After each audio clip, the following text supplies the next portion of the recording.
NATO telah memilih wajah baru pemimpinnya usai sang sekretaris jenderal Jens Stoltenberg menemukan penggantinya. Dia adalah Mark Rutte, seorang politisi handal, pendukung setia Ukraina, dan juga lawan baru Presiden Rusia Vladimir Putin. Setelah berada di puncak politik Belanda dengan mengabdi sebagai Perdana Menteri selama belasan tahun, Mark kini mendapat kepercayaan baru untuk ambil alih nahkoda NATO. Perang Rusia-Ukraina jadi salah satu alasan besar mengapa Mark berambisi mengemban jabatan ini. Lantas, siapa sebenarnya Mark Rutte dan mengapa pria 57 tahun ini bisa menjadi ancaman baru untuk Putin?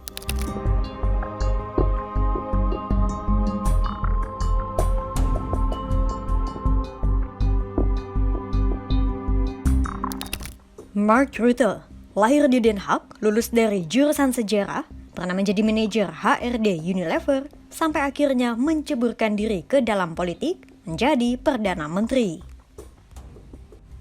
Mark telah menjabat sebagai Perdana Menteri Belanda sejak Oktober 2011 dan nyaris menjabat selama 14 tahun.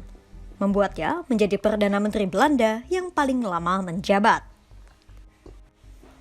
Karena jam terbang yang tinggi, keahlian berdiplomasinya pun menajam hingga mampu membuat Hongaria dan Turkiye mau memberikan dukungan kepadanya meski sebelumnya sempat menolak.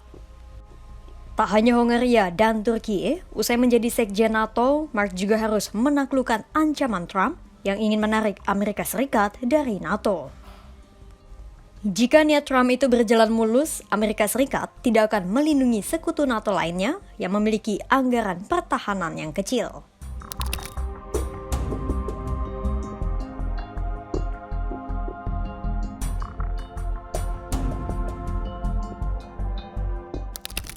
Selain Donald Trump, isu perang Rusia-Ukraina juga jadi salah satu moda penting yang mendorong ambisi Mark menjadi sekretaris jenderal NATO.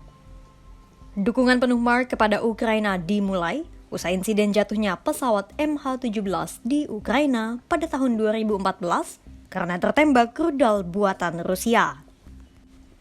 Dalam insiden itu, 196 dari 298 korban tewas merupakan warga negara Belanda. Berangkat dari situ, Mark terus meningkatkan belanja pertahanan Belanda hingga bisa menyalurkan berbagai senjata untuk Ukraina. 7 bulan setelah Rusia melancarkan operasi militernya ke Ukraina pada tahun 2022, Mark menegaskan bahwa Putin tidak akan puas melebarkan invasinya ke Ukraina saja. Untuk itu, Mark menyatakan bahwa satu-satunya cara menyelesaikan konflik itu adalah dengan kekalahan Rusia. Tak hanya memberikan dukungan moral kepada Ukraina, saat menjadi Perdana Menteri Belanda, dirinya juga telah menyalurkan berbagai senjata untuk Ukraina. Mulai dari jet tempur F-16, artileri, drone, hingga amunisi. Bahkan, Mark sebagai Perdana Menteri juga telah menandatangani Fakta Keamanan 10 tahun dengan Ukraina. Meski menaruh perhatian besar pada ancaman Rusia dan Putin, namun Mark berpendapat bahwa Presiden Rusia itu sebenarnya tidak sekuat yang terlihat. Hingga akhirnya pada Rabu 26 Juni 2024, Dewan NATO resmi menunjuk Mark sebagai Sekretaris Jenderal NATO baru, usai dirinya didukung oleh 32 negara anggota Blok Barat, menggantikan Stoltenberg yang telah memimpin NATO selama 1 dekade. Praktis, Mark akan efektif menggantikan Stoltenberg per 1 Oktober 2024. Pada 20 Juni 2024 lalu, tampil dengan sederhana, mengenakan sepeda dan kemeja putihnya, Mark mengaku merasa terhormat bisa terpilih sebagai Sekretaris Jenderal NATO dan menilai jabatan itu sebagai pekerjaan yang menarik. Het heeft even geduurd, maar het is zover. Nou ja, het heeft wel heel lang geduurd. Het is een ingewikkeld proces, maar ik vind het ontzettend eervol dat het lijkt goed te gaan. Waarom wilde hij graag deze baan? Nou ja, ik had er aanvankelijk niet zo naar gezocht, maar ja, weet je, met alles wat er nu in Oekraïne gebeurt en de instabiliteit in de wereld. En een aantal mensen die dachten dat ik dat misschien zou kunnen, dacht ik, ja, je kunt het ook niet zomaar terzijde schuiven. En dat is natuurlijk een ongelooflijk interessante functie.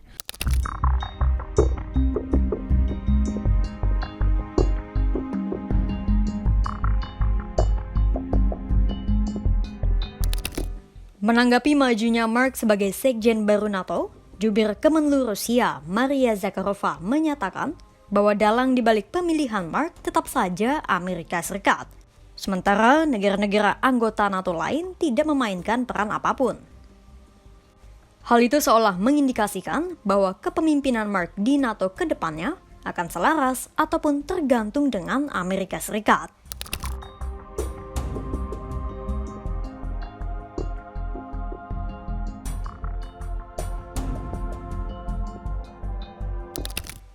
Sebagai Sekretaris Jenderal NATO, Mark harus memperhatikan banyak hal. Tak hanya urusan Rusia-Ukraina, namun juga posisi blok barat itu dalam eskalasi konflik internasional. Dalam urusan konflik Rusia dan Ukraina, Mark memainkan peran penting untuk menggalang dukungan kepada Ukraina dan memastikan lancarnya aliran bantuan. Namun pada saat yang sama, Mark juga tetap harus menjaga agar NATO tidak terlibat langsung dalam perang Rusia dan Ukraina. Mark juga harus memastikan agar perang Rusia dan Ukraina tidak meluas sampai ke ranah perang nuklir. Kemudian ada pula soal tensi panas di Asia dalam rivalitas antara China dan Amerika Serikat. Pasalnya, Amerika Serikat yang cenderung melakukan aliansi politik membutuhkan dukungan NATO dan para anggotanya untuk memperkuat posisinya dalam persaingan dengan China. Dunia terus berputar, dan pasang surut konflik internasional di dunia akan selalu ada. Dan Mark Rutte akan memainkan peran penting sebagai kepala suku baru dari blok barat, yaitu NATO. Akankah kepemimpinan Mark di NATO membawa lebih banyak perdamaian atau tidak? Hanya waktu yang bisa menjawabnya.